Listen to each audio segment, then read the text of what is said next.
Sonic fan games are a massive pillar in the Sonic community as a whole. It's a chance for fans who are talented and who love the series to make their own version of Sonic, and a lot of these are really fun, creative, or give me a fucking ulcer. But we cannot forget our humble beginnings, Sonic Flash games. I think if you grew up in the early 2000s, Flash games as a whole were just a big part of your childhood, and that goes for 6-year-old me. I was feeling a bit nostalgic, so in today's episode, I want to talk about some nostalgic Sonic Flash games that I grew up with and see how they hold up. Are they as good as I remember, or are they hot ass? And as always, if you guys enjoyed the video, make sure to subscribe. It helps me out and it helps the channel out. Also, it lets me know that you might want to see more videos of me talking about Flash games. But without further ado, let's get into the first one, and I'm pretty sure the one that most people played. Ultimate Flash Sonic. It was a fan-made Flash remake of Sonic Advance 2. This game released all the way back in 2004, the year I was born. Jesus Mary, this game is older than most Sonic fans. And for a Flash game that was released back in 2004, it's not half bad. The game features 6 playable characters: Sonic, Tails, Knuckles, Amy, Cream, and Shadow, but does only have 2 zones, Leaf Forest and Ice Paradise, with the level themselves being not that long, probably 1 to 2 minutes at most. The controls though are not that bad. Sure, they're janky as hell, and sometimes the game just does what it wants, but for a Flash game made in 2004, it's not bad at all. But what makes this game so fun is the replayability, and that comes in the cheats and unlockable characters. Every time you beat the game with a character, you get a cheat code, and that's how you get stuff like Big Cheese, that makes cheese big and nothing else, and it encourages you to unlock different characters to unlock different cheats. And I remember not being able to unlock Shadow for some reason as a kid, and it annoyed me because I would search up a tutorial and I would see them playing as Shadow, but I couldn't get it, and I got so sad. But yeah, overall, this game definitely holds up. Even though it does show its age, it's not that bad. Tails Cosmic Rush. Now this is a really weird one. The best way I can explain it is like Temple Run, but it ends. It's like an infinite run where you can't stop yourself from running, so it really takes that split-second reaction time gameplay to the max. The story is very minimal and basic. It follows the story after Sonic X, after the Meta-Rex arc, where Tails is trying to find Cosmo even though she's dead. I'm not sure what's going on, but I do know that this game is alright. The level design is nothing crazy. It mostly relies on the placement of obstacles that you have to dodge, and there's a bunch of them, right? What is cool is that there is a 2D section, which is kind of cool. And this game released in 2008, specifically July 2008, before Sonic Unleashed. So we were getting 2D sections and 3D Sonic games before they were cool. The game is incredibly short though, only being like 1 level long, which is like 5 minutes. And the game ends after you beat the stage. But it is a fun one and done game. And I just remembered playing it. I just like, oh, I might as well throw it in here. It is a nice little novelty though. Up next we have Sonic Smash Brothers, and I think the title implies what it is. It's a Smash Brothers game, but with Sonic characters. And if y'all are OGs, y'all know about Super Smash Flash, which is a really good Flash game that basically, you know, is a Smash Brothers game with a bunch of different characters. This game basically does the same thing, but it's really doo-doo ass. It has what you expect from a Smash game. It has adventure mode, it has normal fights, it has practice training, but it's really janky as fuck, man. The way you actually fight is weird. If you get hit, you just go flying with no way to know where you're landing, because instead of, you know, any normal Smash game where the camera is like centered in the middle of the stage, it's centered to the character itself. I will cut the game some slack though, because again, this was released in 2007, but man, I remember this game being so much cooler as a kid.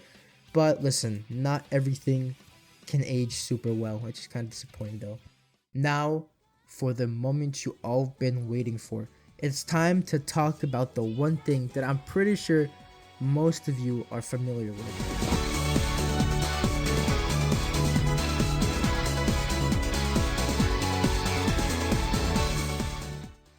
I miss this, man. Sonic Final Fantasy X is a series of Flash games / movies that has its own original story. And as of now, there are only 6 episodes, and it seems like episode 7 may never come out, unfortunately. The last update was in 2020, so it's been a while. But for now, let's look at what we have so far. I remember as a kid, I only played episodes 5 and 6, and it seems like those are the two that people remember fondly, especially episode 6. So I'm just gonna focus on episode 6 because it's undoubtedly the best in the series and the one that people remember the most fondly. So episode 6 released all the way back in 2008.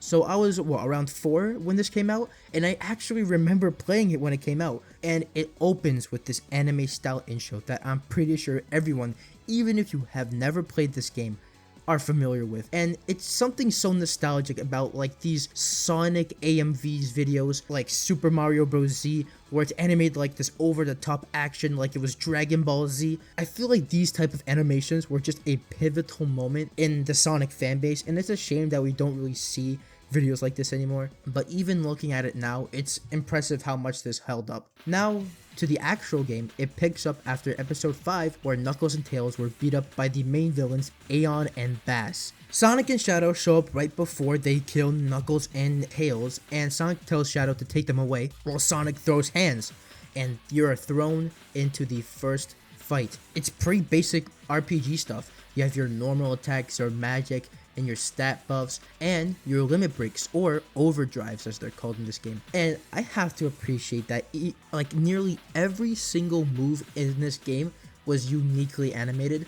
I don't think, maybe besides the healing or stat buffs, there were any reused animations. And when you get to the super overdrive move where Sonic goes super, he pulls out a red Buster Sword that is some of the coolest shit, especially as a kid, especially now, bro. But I will say that it is really hard to lose. Like, if you just heal yourself every few moves, you basically guarantee yourself a win. But when it does come down to RPGs, it doesn't really get as simple as this. I won't knock it though, because you're not really here for the game. You're here for the action and the cool set pieces. And after you beat Aeon, Bass comes up and one-shots Sonic somehow, takes Aeon away, and then we cut to Amy in prison. And in prison, she meets this guy, and he talks about how he got the Buster Sword from Cloud Strife, and he combined it with the Chaos Emeralds, and the villain obviously wants it because then he'll be even more powerful. We then cut to Sonic waking up in a secret base with all of his friends and Mega Man X characters for some reason. Well, I mean, that's explained in earlier parts, but as a kid, I'm like, what the fuck are they doing here? Shadow and Sonic are told to go investigate some soldiers that have gone missing in the forest, so they go and do that. And then you're thrown into the next gameplay sequence? The fuck is a sequence? Sonic's being a dumbass and he loses the Chaos Emerald to a robot bird, and here you have this really long QTE sequence where you have to beat the whole thing in one go.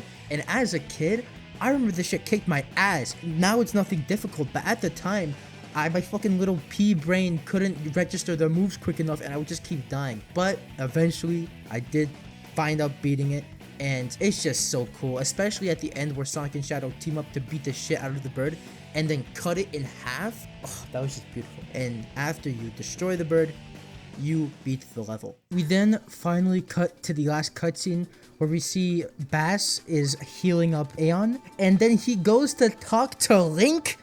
Link has been working for them for the whole time? What? But unfortunately, we don't know what happens because it just ends there.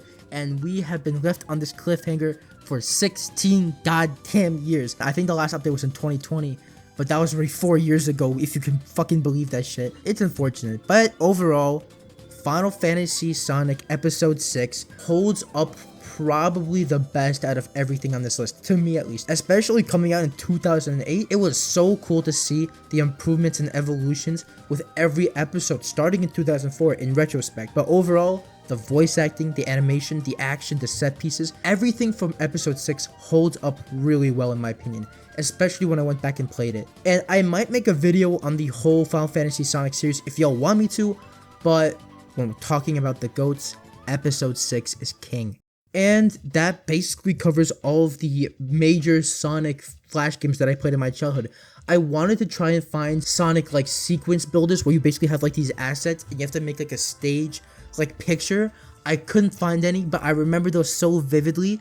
But one day, maybe if I make a part 2 of this, I don't know if y'all really want a part 2, I will make it. But man, it was just really nice. I was feeling kind of nostalgic and I just wanted to make a video like this. And yeah, that's basically all I have to say for today. If you guys enjoyed, make sure to like and subscribe, turn on notifications, comment down below. And I just want to say thank you guys so much for the support on the Final Fantasy VII video I made. I did not anticipate the amount of comments, the amount of views, the amount of subscribers I gave for that video. I just want to say thank you. I know that, you know, some of y'all just joke, oh, it's a Final Fantasy video, will not be watching. But like, listen, I appreciate when y'all show your support when I'm trying to make new content. Listen, Sonic will forever be here, but this shows me that maybe y'all, I can, start to make more Final Fantasy content with my. I want to always keep balance. I'll never ever let go of the Sonic content. I love Sonic just as much as Final Fantasy, but it would be nice, change it up a bit every once in a while. But that's all I have to say for today. I hope y'all have a good weekend, and I'll see y'all in the next one.